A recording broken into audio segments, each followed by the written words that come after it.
Good morning students. Class ninth के chemistry में हम लोग इससे पहले पिछले क्लासेस में हम लोग होमोजेनियस मिक्सचर में सॉल्यूशन, टाइप्स ऑफ सॉल्यूशन, इस पर concentration, how can be express the concentration, ये सब हम लोग स्टडी कर चुके थे। अब जो आपको टॉपिक आ रहा है वो heterogeneous mixture. So what do you mean by what is heterogeneous mixture? Heterogeneous mixture क्या है? The mixture which has non-uniform composition, that is called heterogeneous mixture. Homogeneous mixture क्या है? The mixture which has a uniform composition, that is called homogeneous mixture. जैसे homogeneous mixture में आप example दे सकते थे sugar solution, salt solution, tincture of iodine, aerated drink, these are the ये example of homogeneous mixture जिसकी composition fix हुआ करते थे। जैसे air is a homogeneous mixture, alloy is a homogeneous mixture, ये सब भी आप एग्जाम्पल बोल सकते हो। अब now heterogeneous mixture, the mixture which has a non uniform composition, जिसका कंपोजिशन फिक्स ना, वो heterogeneous mixture. Example muddy water, sand in water, wheat flour in water, chalk powder in water, है ना। दीज आर द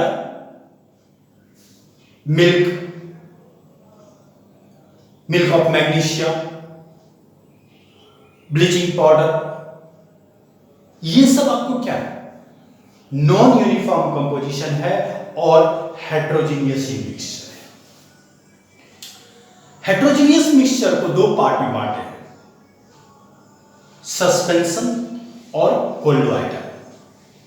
तो सबसे पहले heterogeneous mixture में हम लोग देखें suspension.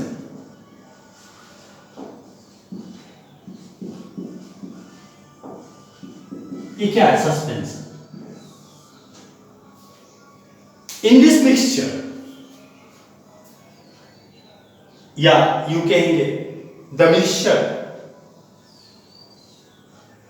solute particle are do not dissolve, है ना? या in this mixture the solute particles are do not dissolve but remain suspended throughout the bulk of the यानी सॉल्यूट पार्टिकल इस तरह के मिक्सचर में कंप्लीटली डिसॉल्व नहीं होते हैं और वो पूरा मीडियम में फ्लोट करते रहते हैं, प्रेजेंट करते हैं। इस तरह का जो मिक्सचर होता है उसको हम लोग सस्पेंशन कहते हैं। इट इज ए, सबसे पहले अगर आप एग्जाम में आते हैं what do you mean by suspension, तो इसमें लिखेंगे it is a type of heterogeneous mixture. In this mixture, the solute particles are do not dissolve and suspended particles are ये present या remain throughout the bulk of the medium. That is called the suspension. Example: chalk powder in water, sand in water, wheat flour in water. ये आपको क्या है? ये suspension के example है। अब इसमें पार्टिकल, अब देखिए सस्पेंशन, पार्टिकल्स ऑफ सस्पेंशन जो होते हैं are visible to the naked eye. Why?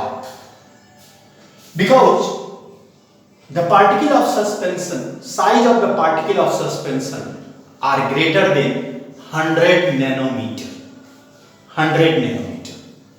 और सॉल्यूशन के जो पार्टिकल थे उसकी जो साइज थी वो लेस देन 1 नैनोमीटर थे। ठीक है, तो इसके बाद आ जाता है आपको प्रॉपर्टीज ऑफ सस्पेंशन। क्या है सस्पेंशन का प्रॉपर्टीज? पहला प्रॉपर्टीज इसमें लिखेंगे it is a heterogeneous mixture. ठीक है, दूसरा the particle of suspension can be seen by the naked आई। ठीक है, नाउ थर्ड, इसके बाद the particle size of suspension, suspended particle is greater than 100 nanometer. Next, The particle of suspension scatter a beam of light passing through it and make its path visible. क्या है? The particle of suspension scatter a beam of light passing through it and make its path visible. Next properties, suspended. These are either opaque or translucent. ठीक है, ये चीज। Next point आप लिखना चाहते हैं कि suspended particles are separated by the filtration technique. Suspended particle को हम लोग फिल्ट्रेशन टेक्निक के द्वारा हम इजीली वे में सेपरेट कर सकते हैं। तो these are the properties of suspension. Okay, अब आता है ये, तो ये थे सस्पेंशन। तो समझ गए सस्पेंशन क्या है? बहुत इजी है। ज्यादातर इसका प्रॉपर्टी, इसका साइज याद रखना कि सस्पेंडेड पार्टिकल की जो साइज होती है ग्रेटर देन 100 नैनोमीटर होती है। It can be visible with naked eye, है ना? And if it is capped in undisturbed phase, the suspended particles are settled down at the bottom of the flask or glass etc. तो बहुत आसान है, ठीक है। नेक्स्ट अब आ जाता है आपको colloidal solution. Second,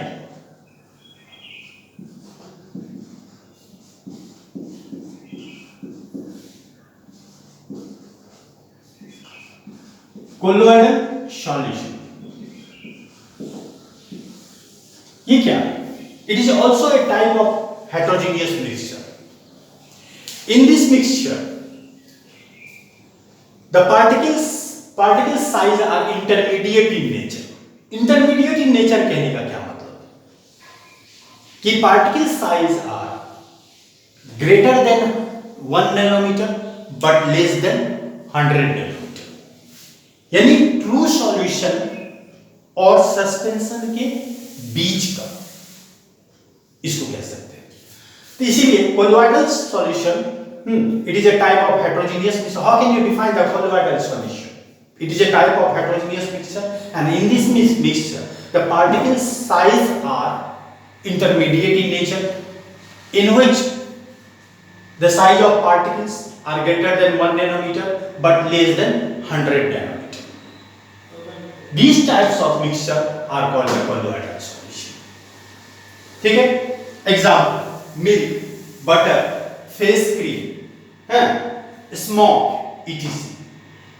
These are the example of colloidal solution. The small size of colloidal particles, so we cannot see with the naked eye, but these particles can easily scatter a beam of light. That is called the Tyndall effect, after the name of the scientist who discovered this effect. तो अब what is Tyndall effect? Tyndall effect क्या है? The beam of light are scattered through a colloidal solution. ये after the name of the scientist Tyndall who discovered in it, that is called the Tyndall effect. इसको Tyndall effect can also be observe, कहां पे देख सकते हो? When sunlight passes through the canopy of a dense forest. घने जंगलों में आप जाएंगे, देखेंगे कि सन का बीम एकदम जा रहा है, एकदम पतला पतला बीम जा रहा है, तो उस तरह का जो है वो टिंडल इफेक्ट। या फिर आप हम लोग अपने गांव घर में जाते हैं तो देखते हैं क्या कि घरों में कि जब ड्यूरिंग द सनलाइट सुबह के समय में अक्सर आप देखते होंगे कहीं पर अगर होल है तो उस होल से अगर देखते होंगे कि सनलाइट की किरणें आ रही है तो उसमें देखेंगे कि आप डस्ट पार्टिकल्स बहुत सारे मिलेंगे। These are the example of Tyndall effect, है ना? इसलिए the beam of light are scattered through a colloidal solution after the name of scientist Tyndall, and who discovered in it, that is called the Tyndall effect. ठीक, canopy of dense forest, milk of magnesia, है ना, are the example.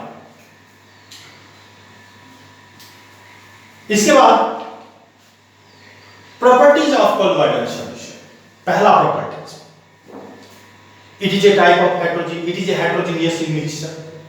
दूसरा, the size of colloidal solution are greater than 1 nanometer but less than 100 nanometer. And the size of particle of a colloidal solution is too small, so it is to be individually seen by the naked eye. Next point, it scatters a beam of light passing through it. Particle of solution, ये colloidal solution follow zigzag path. ये zigzag path क्या है? या particle of colloidal solution follow that Brownian movement भी कह सकते हैं, क्योंकि zigzag path को ही हम लोग Brownian movement कहते हैं. ठीक है? Next, they do not settle down. The particle of colloidal solution do not settle down if it is kept in a undisturbed phase. आप muddy water ले लीजिए, milk of magnesia ले लीजिए, face cream ले लीजिए, क्या आप उसको undisturbed phase में रखेंगे तो उसका particle settle down होगा? नहीं, वो नहीं. तो जिस तरह का एक आइडेंटिफिकेशन colloidal solution को आइडेंटिफाई करने का एक तरीका और भी है कि आप मिक्सचर ले लीजिए, कोई भी एग्जाम्पल, आप उसको एक ग्लास में ले लीजिए, आप उसको अनडिस्टर्ब फेज में रख दीजिए. अगर उसकी पार्टिकल्स सेटल डाउन नहीं होते हैं तो ये एक प्राइमरी आइडेंटिफिकेशन. आप कैसे पहचानोगे कि ये सस्पेंशन है, ये कोलोइडल है? सस्पेंशन में क्या होगा कि सॉलिड पार्टिकल सेटल डाउन हो जाएंगे at the bottom of the flask. ठीक, जबकि कोलोइडल सॉल्यूशन में क्या होगा, जैसे blood colloidal solution, muddy water colloidal solution, आप उसको अनडिस्टर्ब फेज में भी रखोगे तो उसका पार्टिकल सेटल डाउन नहीं. तो these are the identification of, these are the differentiation between the suspension and the colloidal solution. Okay, next, so अच्छा, in colloidal solution the particles are do not separated by the filtration technique. Filtration technique के द्वारा हम particles को, colloidal solution के particles को separate नहीं कर सकते, जबकि सस्पेंशन में सस्पेंडेड पार्टिकल्स को it can be easily separated with the help of filtration technique. ठीक है, ये थे सस्पेंशन और कोलोइडल. अब आपको ये नेक्स्ट क्लास में हम पढ़ाएंगे components of colloidal solution. Components of colloidal solution में हम लोग को दो तरह पढ़ेंगे. There are mainly two components of colloidal solution. पहला डिस्पर्स फेज और दूसरा dispersion medium. These are the very important for all points of view, competitive point of view, examination point of view, है ना, इसलिए हमने कहा ऑल पॉइंट ऑफ व्यू. ठीक है, तो यहां तक का पहले आपको सस्पेंशन कोलोइडल तक का पहले नोट्स लिख लें, अच्छी तरह से पढ़ लें, टेक्स्ट बुक को पढ़ें, एनसीईआरटी को रेगुलर वे में रीड करते हैं, क्योंकि ऐसे वन में आपको केमिस्ट्री में 2 ही चैप्टर पढ़ना है. ठीक है, मैं फिजिक्स और बायो का भी क्लास दूंगा, क्योंकि मैं फाइनल को देख रहा हूँ, तो उससे पहले मैं टोटल क्लासेस दूंगा, क्योंकि फाइनल में पूरे चैप्टर्स आते हैं. पहले मैं केमिस्ट्री का क्लास खत्म करूँ, चूँकि लाइट की बहुत ज़्यादा डिस्टर्बेंस रहती है, इसलिए रेगुलर वे में आपको क्लास में देरी दे पा रहा हूँ, जिसके लिए आई एम सॉरी. सो मेरी कोशिश रहेगी कि मैं बस ये ख़त्म होने के बाद तुरंत मैं फिजिक्स और बायो का 9th क्लास का मैं क्लासेस दूँ। ओके बच्चों, ठीक है, घर पे सेफ रहें और अच्छे से स्टडी करें। प्लीज़ लाइक करें एवं सब्सक्राइब।